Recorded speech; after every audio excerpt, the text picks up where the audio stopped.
G'day, it's Harry here, one of the photo media technicians from Sydney College of the Arts. In this tutorial, I'll be showing you how to use the Epson Perfection photo scanner to scan your film. Before you get started, you'll need the Epson Perfection photo scanner, a computer,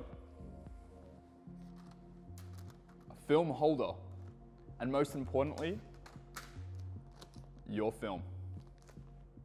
While you're scanning your film, feel free to rearrange the legs on each corner of your film holder.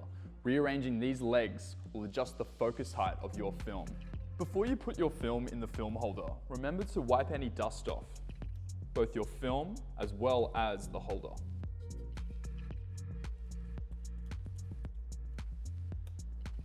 This will prevent any dust coming up in your digital scans. Now we've wiped our film holder, we can put our negs inside the holder. Using these prongs here, we slide them in.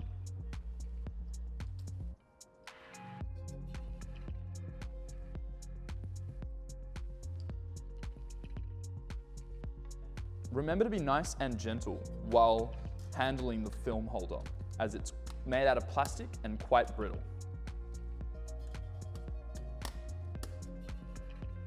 With our scanners, we've got the option of scanning 35mm, medium format, large format, as well as slides. Remember to place your film with the shiny side up, with the name of your film the right way up.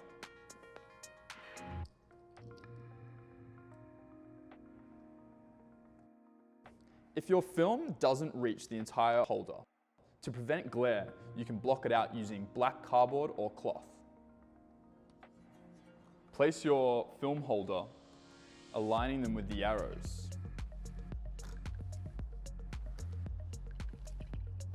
And then you can close your lid.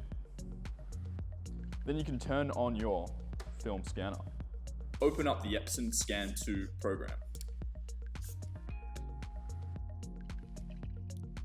On the left-hand side, we have our scanning settings. You want your mode to be on photo mode. If you're using a film holder and their transparency film,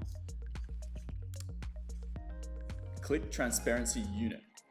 If you want the film area guide to be included in the scan, click Transparency Unit with Film Area Guide. You can choose between color positive film, color negative film, or black and white negative film. You can choose between 24-bit color, 48-bit color, 8-bit grayscale, or 16-bit grayscale.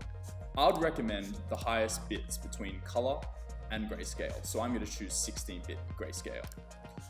You can decide on what resolution you'd like.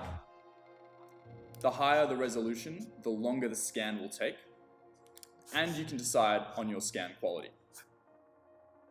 Down the bottom here, you can decide what image format you'd like.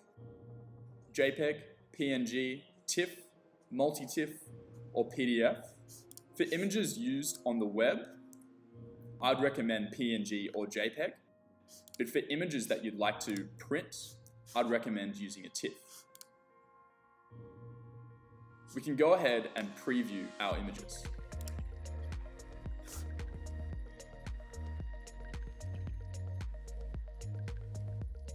Now we have our scan. We can rescan using our thumbnail view.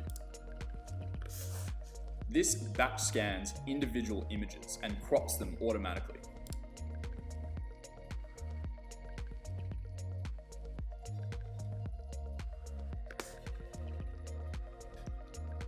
Here you can see that we've batch scanned our images and they've automatically been cropped. We can rotate each image if we like. We can also use our advanced settings to change the brightness and the contrast. If we go into our detail adjustments,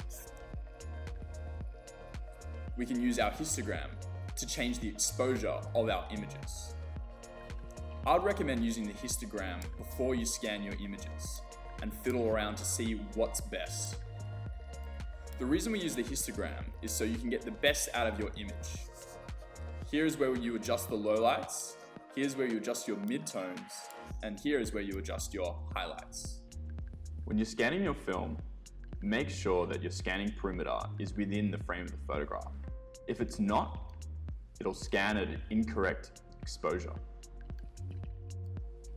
When using your histogram, make sure that your blacks and your whites are at the furthest of the graph. That will make sure that you have the most detail in your image. You can take your image into Photoshop and readjust the exposure there. The same rule applies when you're scanning color film. If your scanning perimeter is outside the frame of the photograph, it'll give you an incorrect exposure. So make sure that your scanning perimeter is within the frame of the photograph. You can also use the color balance chart to do any image adjustments. We also have other settings such as unsharp mask, color restoration, backlight correction, dust removal, grain removal, and digital ice technology. I sometimes use the dust removal or grain reduction when I have dusty or grainy images. Once you're ready to scan your images, click Scan. Remember to put them in a specific folder. Depending on your scan settings, the images will take longer or faster to scan. Thanks for watching this tutorial on how to scan your film with the Epson Perfection Photo Scanner.